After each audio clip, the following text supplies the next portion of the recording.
Tired of being taken advantage of, tired of going out of your way to do things for others, but when you need something, no one's around. It's time to step up again. This topic is very personal to me because believe me, I used to be a total people pleaser for as long as I can remember. And I'm not talking about this version of me a few years back, but that was literally me a few months back. Well, what changed? It was a realization that you don't gain anything from it, but you lose yourself little by little every day. I was so tuned to the fact that I need to change myself or be a certain way and not voice out my opinions just so that the person in front of me would be happy and I wouldn't hurt their feelings. Which makes us come to the very first point.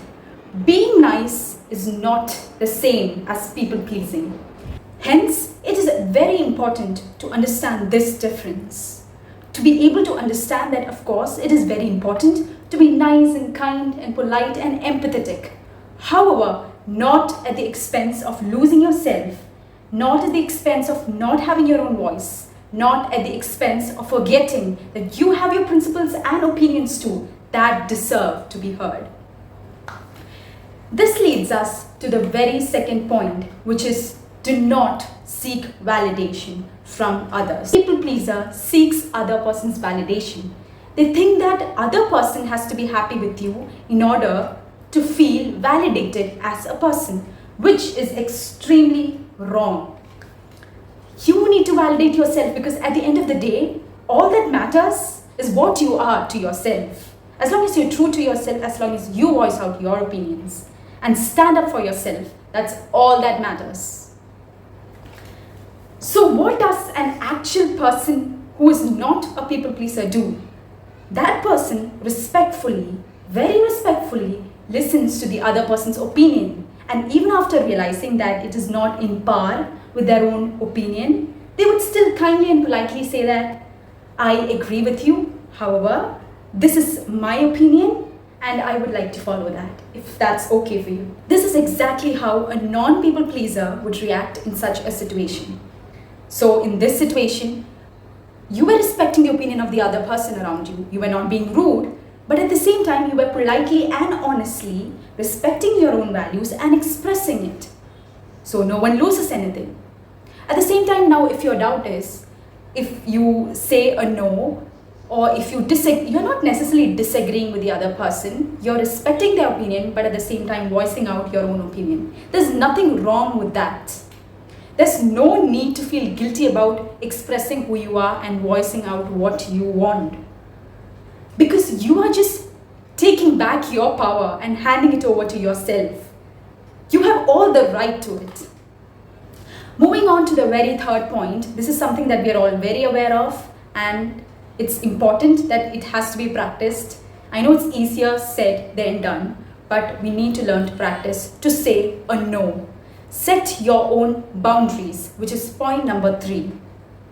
Even as a child, we are always taught to set our boundaries, but we do not know exactly when to do that. And we think a lot about how the other person would feel, if they would feel offended if I said a no.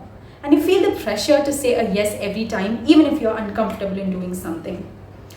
Let's take a very simple example. Suppose your peer group or your friends are together indulging in something that you are not comfortable doing, or it is not according to your principles.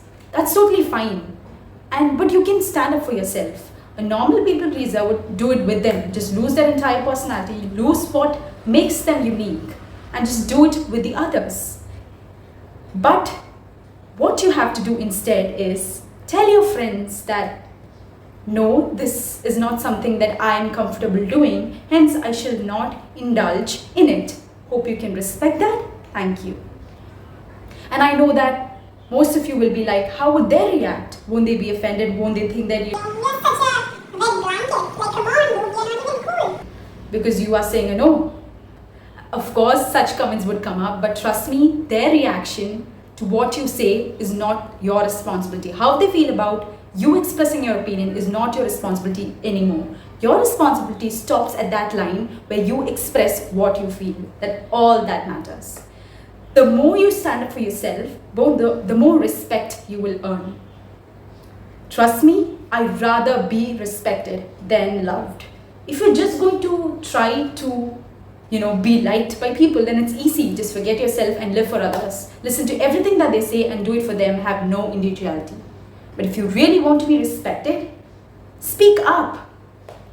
So this is very important to set your boundaries. Yet another example is, it could be your college, your school, or your workplace. When you have already finished your set of work, but somebody comes over to you and asks you, could you do it for them? Because probably they have something else, they have their own problems. So they ask you to do it. I know it's important to help others out and be kind, but personally, if you are not feeling well yourself, or if you feel like it's too much responsibility, but you still need to help them out or something, and you're feeling extremely guilty to say a no, instead of just taking the work up and doing it for them, just think about it. Why would you do that extra work when you yourself is not in the right mental state? When you yourself need a break? Do not overcommit and do not be afraid to deny the offer, no matter how hard it is for you. That does not show that you are selfish. It just shows that you have self-love and you value your own mental health as well. Now, this is how a person with self-respect and self-love would speak up for themselves. They would kindly and politely say this: I would really love to help you out with this project. However, I have a lot going on in my life as well, and I really do not want to overcommit. Hope that's okay for you. Thank you. Coming to the last most important point, do not be afraid to be different. Suppose you're in a crowded place and you do something different. Probably you're dressed different. So you don't have to feel guilty about it and overthink about the fact that what will they think? Will people hate me for being different? I mean, if they hate you for being different, that clearly shows they're jealous of you because you are different. And I've personally seen many situations where I've heard the people I know talk badly about a person who's different. It just shows how insecure you are of yourself and how immature it's of you to speak about someone who's different. Why would you do that? Why would you talk bad about that person just because they're different? Because you're jealous of them? Because you want to be the attention-gaining person? Do you want to be them? That is not something that is acceptable at all. But let's not be on this bad end of things. If you are feeling different, if you are doing something different, all that matters at the end of the day is not people's opinion. But what matters is whether you're confident when it comes to wearing a dress or any other example. If you're feeling a little awkward about yourself, but others are happy with you, that's not how things should be. Wear something, be something in that you are happy in. Even if people talk about you, people might say, oh my God, she's doing it just to seek attention. He or she is just, standing out, being a weirdo, whatever. But when you look in yourself in the mirror and feel like you are looking good, then that's all that matters. Do it for yourself, live for yourself. Finally, let me address the consequences that come after you start standing up for yourself. Now, all this while you have been a people pleaser. So when finally you start setting boundaries, I know that so many people might not expect it. They might get offended, but that's none of your responsibility. Do not feel the obligation to meet the expectations and the needs of other people. There might be some people who think that, oh, you have got selfish. Now you have started having your own opinion. They might talk that about you. But trust me, such people who do not understand or respect your opinion do not deserve to be in your life. So after you do that, the positive part about speaking up for yourself is that you will feel more free. You will start rebuilding who you are. You will be more yourself and have a deeper understanding of who you actually are. You will reach that level of individuality and personal understanding. So guys, this is not late. Stop people pleasing. I had to learn it the hard way after losing so many things in my life. But I'm glad that I finally came to this realization, and it's not too late for you. Stop people pleasing. Thank you for watching. See you in the next video. Bye.